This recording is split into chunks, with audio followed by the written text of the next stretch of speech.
बलोचिस्तान की सौगातों में एक सौगात खुश्क मेवा जात भी हैं, जिनकी मकबूलियत न सिर्फ बलोचिस्तान बल्कि मुल्क भर में है।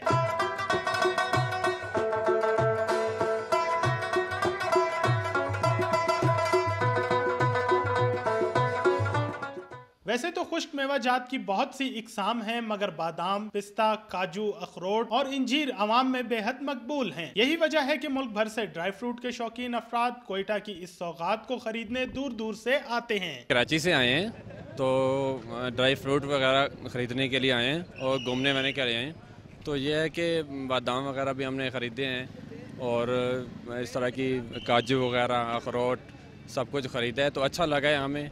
और कोयटा की सौगात है ये ड्राई फ्रूट, तो ये है कि कोयटा से बेहतर हमें कहीं से ऐसी चीज़ें मतलब नहीं अवेल होंगी। खुश्क मेवाजात फरोख्त करने वाले दुकानदारों का कहना है कि मौसम सरमा की आमद के साथ ही खुश्क मेवाजात की मांग में इजाफा हो जाता है। अखरोट, अंजीर, किशमिश ये चीज़ तो ज़्यादा बिकता है। पिस्ता और काजू सर्दी को यही आइटम है ना। कोयटा की ड्राई फ्रूट मार्केटों में फरोख्त होने वाले 80% से जायद खुश्क मेवाजात ईरान और अफगानिस्तान से दरामद किए जाते हैं, जिसके बाद इन्हें मुल्क के दीगर हिस्सों में भिजवाया जाता है। कैमरामैन अब्दुल वहीद के साथ गालिब नेहाट।